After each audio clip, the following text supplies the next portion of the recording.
Well, I've been an artist all my life. I was a two-dimensional artist growing up and through elementary, and that led me to going to IAIA, studying painting there. But with clay, I consider myself self-taught because I never took any sculpting classes when I was attending the institute. And so my mom mentored me into the clay world, and I've been working now primarily in clay for almost my whole career. I worked in clay exclusively for about maybe traditional Hamus clay for maybe about 12 years, and then I began to feel comfortable enough and confident enough to explore clay sculpting with the intentions of casting into bronze. And it's been a great venture in working monumental size work as well as tabletop size, which is primarily what I do. What my work, as far as spiritual concepts are concerned, they're suggestions. They're suggestions that point, hopefully, in the way of awareness or enlightenment or stretching one's own perspectives and finding a new sense of what is true for them personally. And so I think that's what I consider my spiritual work, or work that is of inner observation. They're contemporary, and they're abstract kind of in form, because the nature of spirituality, I think, is that way. Spirituality is, I think, a yearning for one's own truth as we move through life. When I was a little girl, my grandmother took care of me after school, and my cousins lived with my grandmother. The first time I ever experienced being creative in jewelry was when she asked me and my cousin to drill clamshells. And they used to get these little round clamshells in bags a long time ago. And they had these wooden handmade drills with an awl at the end, and you would hand drill these little beads. And we spent the afternoon doing that, and then she would give us a little bit of money, 25 cents, or 50 cents, and we'd go to the store, which was across the road. And then my dad was a lapidary artist. He would cut and grind his shells and his stones, and I learned how to drill those stones and help him string them together. And so I did that for a while, but being young, I wasn't patient. I wasn't very patient, and so I would do something for a little while and move on to something else. Once we became married and she brought her energy into the studio, it really calmed things down. Not that it was jumpy, but it's a nice energy that she brought into what was then my environment. And she works only less than 5 feet away from me, and I think any more than that would be too much. I came into his studio, and in being here, I would watch him create his kasharis, and watch him work, and talk to him about my day. And sometimes it was venting about my day, and so then after a while he just would hand me something to do, and I would sit there and work and vent and and water sand his pieces, or paint, do a little bit of painting on his pieces, and I loved it. I loved the calmness that it brought. I loved the serenity that it brought. So he said, you should think about becoming an artist. What would you do if you decided to do something in art? And I said, I think I would like to be a jeweler. My mom was a jeweler.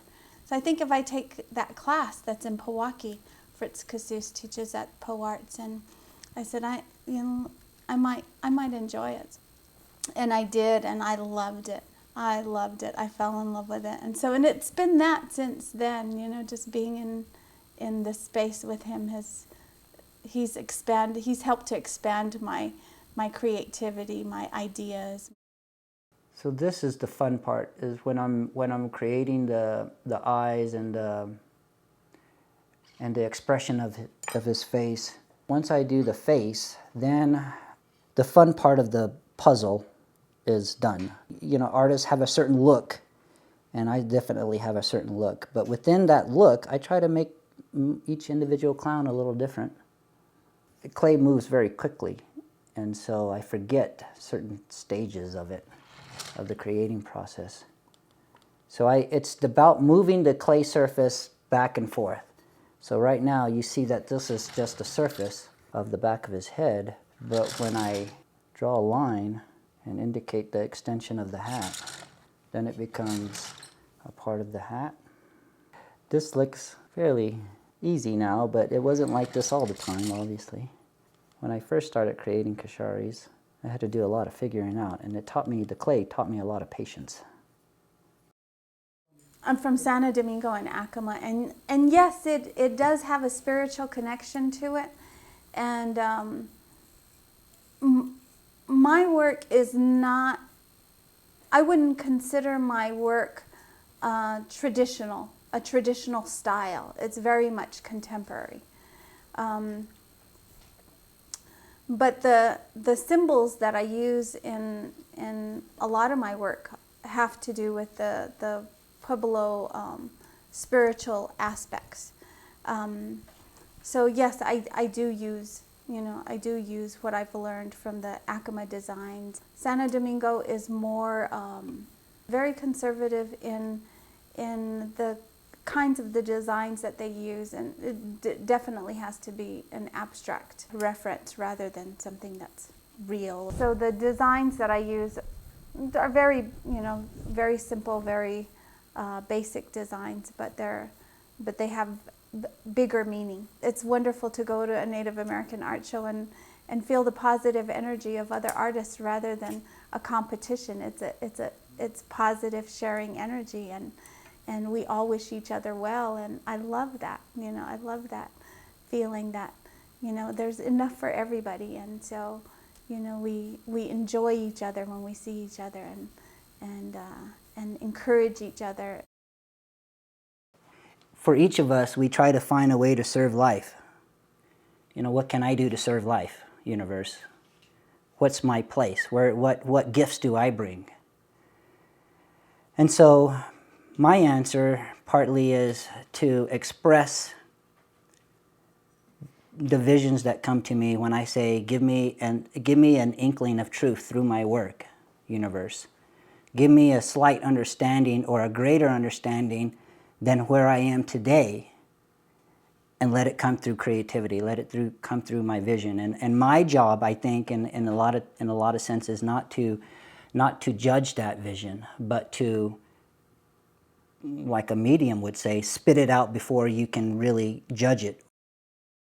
We do collaborate. I've because it was new for me, it was important for somebody who's been around fine art to help me become a fine artist. And so Joe really helped me, you know, looking at pieces and say, okay, you know, this, you know, how about, you know, what would this look like? Or, you know, how about doing it a little bit different and designing it this way? And so, yes, we've collaborated, and I look forward to his ideas. You know, and sometimes I'll use them and sometimes I won't, but you know, it's fun to see his ideas.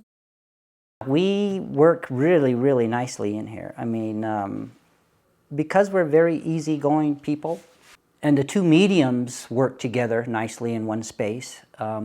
So when we do go back and forth, it's mainly about design, it's mainly about concept, and it's great for both of us because she can give me a very honest critique when I need it. Sometimes I have to pull it out of her because she's so polite. but she can give me a great critique when it comes down to it, when I really need an honest opinion. I was surprised. I was surprised because I'm newer to the art scene, the Native American art scene.